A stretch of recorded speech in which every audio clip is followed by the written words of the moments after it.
Robert, Frankie, pleasure to speaking with you both today. I'll throw the first one at Frankie, two-parter. How are you and what drew you to this project?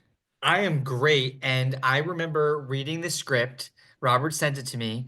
And I remember starting on page one and getting to like page 20 and going like, whoa, this is okay. I have to know what's going to happen next. But what Right. happened on like page 45, I wasn't expecting. And what happened on page 90, I definitely wasn't expecting. And that was really exciting as like an actor to read. And the role is just so different from anything I've done and the challenge of what I thought it would be. So I just thought it'd be a blast, and I'm so happy that I got to do it, and so happy they asked me to. So speaking of roles or things that are different project to project, Robert, when I go through your filmography, Renner has nothing to do with The Inventor, which has nothing to do with Strive, 7 Days in Syria, Alive and Kicking, Public Enemy, number one. Like we never know what genre or format your projects are going to be. So how long was this in the works for, this film Renner? Yeah, I mean, this came about right after I did Those Who Walk Away, which was my one take horror film. And Jay Burnley had slated, we had been talking about finding a new project, a new script, and he's like, I think there's something here for you. And just like Frankie, read the script and really liked it. And Mhm.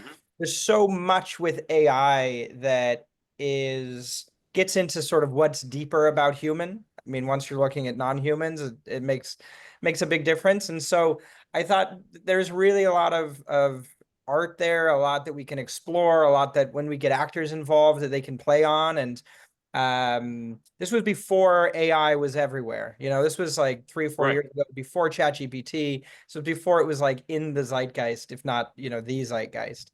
And so uh we at the same time had a lot of room to explore. We weren't, well, this has been done a whole lot of different ways, and so for me, it felt like kind of fresh territory, while at the same time getting on themes that we've been dealing with from the dawn of time.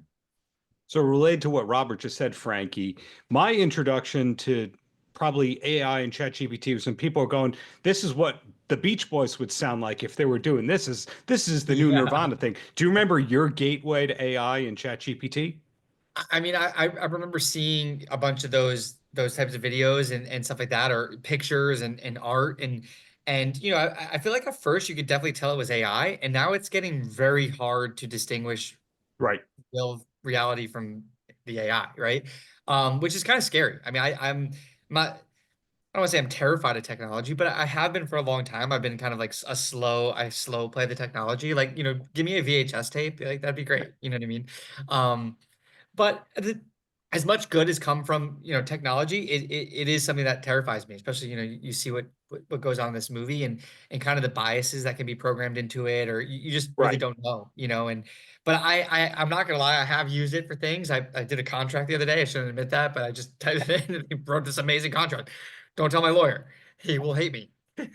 We'll keep that a secret and off the record, of course. Wink, wink. But the last question, which I'll ask Frankie first and then you, Robert, is Renner, if my research is correct, was completed besides the post-production in 2023. So there's been some time to work on some new stuff. So, Frankie, are we allowed to know where we'll see you next? Is it racing and acting? It is. Obviously, Renner coming out this Friday. I'm so excited. I hope people check it out to see me in a different light. But I am racing. I'll be racing on Valentine's Day, my NASCAR truck debut this year at Daytona. Racing full time in the number 33 truck this season, and then I'm doing the Malcolm in the Middle reboot, which we start filming in April. So it's gonna be a busy, crazy year, but I'm excited for it. Fantastic. Robert, you have the last word. Are we allowed to know what's next, or is it all Hollywood Reporter embargoes for now? Uh, the stuff I have has been announced, but I've got a big horror film I'm doing called Monstrosity, and a film written by the guy who wrote Dan in the Real World. His name's Pierce Gardner, that we're doing this summer. And we've been building a studio in North Carolina called White Lightning Studios, and then a whole bunch of stuff that's to come around the corner. And just excited for people to see Renner and to share it with folks. And Frankie did a tremendous job on this film, and the depth that he brought to a very complex character, and the depth that he went, just himself to access those points. I think it's a Frankie that people have not seen before, and I'm very excited to have them, have them experience the film. Congrats to you both on Renner. Looking forward to those future projects, and thank you for your time. Thank you. Thank you. See ya. Paltrocast.